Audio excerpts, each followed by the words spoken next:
സന്നിധാനത്തെ വഴിപാടുകളിൽ പ്രധാനമാണ് പറനിറയ്ക്കൽ. നാണയപ്പറയും നെൽപ്പറയും നിറയ്ക്കുന്നത് ഐശ്വര്യം കൊണ്ടുവരുമെന്നാണ് വിശ്വാസം. സന്നിധാനത്തെ കൊടിമരത്തിന് സമീപത്തായാണ് ചടങ്ങ് നടക്കുക.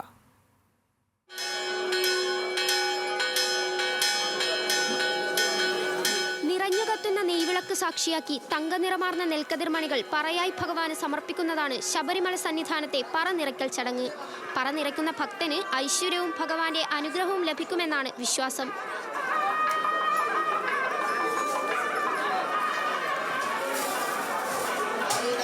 എല്ലാ ദിവസവും സന്നിധാനത്തെ കൊടിമരക്കീഴിൽ പറയിട്ട് ഭക്തജനങ്ങൾ മടങ്ങുന്നു.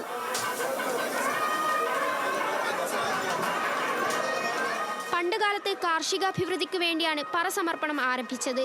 കാർഷിക വിളയായ നെൽക്കതിരിന്റെ ഒരംശം ഭഗവാന് സമർപ്പിക്കുന്ന ചടങ്ങാണ് പിന്നീട് പറസമർപ്പണമായി മാറിയത്. വാരിയിടുമ്പോൾ ഉതിർന്നു വീഴുന്ന ഏത് ദ്രവ്യവും പറയായി സമർപ്പിക്കാവുന്നതാണ്. നെല്ല്, അവൽ, മലർ, പഞ്ചസാര, കടല തുടങ്ങിയ ധാരാളം ദ്രവ്യങ്ങൾ പറയായി സമർപ്പിക്കാറുണ്ട്. പറ മെയിനായിട്ട് നിറയ്ക്കുന്നത് സമ്പൽ സമൃദ്ധിക്കും സർവ്വൈശ്വര്യങ്ങൾക്കും വേണ്ടിയിട്ടാണ് ആൾക്കാർ പറ നിറയ്ക്കാറ്. ഇവിടെ ഇപ്പം മെയിനായിട്ടുള്ള നെൽപ്പറയായിരുന്നു ഏറ്റവും കൂടുതൽ പൊയ്ക്കൊണ്ടിരുന്നത്. അത് കഴിഞ്ഞ് ഇപ്പോൾ നാണയപ്പറ തുടങ്ങിയിട്ടുണ്ട്. അത് ഒത്തിരി പേരത് ചെയ്യുന്നുണ്ട്.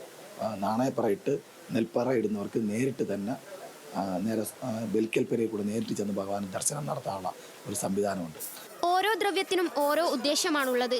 പഞ്ചസാര പറയിടുമ്പോൾ വിദ്യാഭ്യാസ പുരോഗതി, മലർ പറയിടുമ്പോൾ വിവാഹ തടസ്സം മാറൽ, അവൽ പറ ദാരിദ്ര്യം മാറാൻ, കടല പറയിടുമ്പോൾ ശത്രുദോഷം ഒഴിവാകൽ, നാണയം കൊണ്ട് പറയിടുമ്പോൾ സമ്പദ് വർധന. ഇങ്ങനെ ഓരോ ദ്രവ്യത്തിനും ഓരോ ഉദ്ദേശമുണ്ടെന്നാണ് വിശ്വാസം. എന്നാൽ നെൽപ്പറയിലൂടെ സർവ്വസിദ്ധിയാണ് ഫലമായി വേദങ്ങൾ പറയുന്നത്. മണ്ഡല മകരവിളക്ക് ഉത്സവ കാലഘട്ടത്തിലാണ് ചടങ്ങ് കൂടുതലായി നടത്തുന്നത്. തമിഴ്നാട് ഉൾപ്പെടെയുള്ള സംസ്ഥാനങ്ങളിൽ നിന്ന് എത്തുന്നവർ നെൽക്കതിർ കൊണ്ടുവന്ന് നിവേദിക്കുന്നതും പതിവാണ്. മുൻകാലങ്ങളിൽ പറയിട്ട് കിട്ടുന്ന നെൽപ്രസാദം കൃഷിസ്ഥലങ്ങളിൽ വിതറും. അതിലൂടെ കാർഷികാഭിവൃദ്ധി ലഭ്യമാകുമെന്നാണ് വിശ്വാസം. ന്യൂസ് മലയാളം, സന്നിധാനം.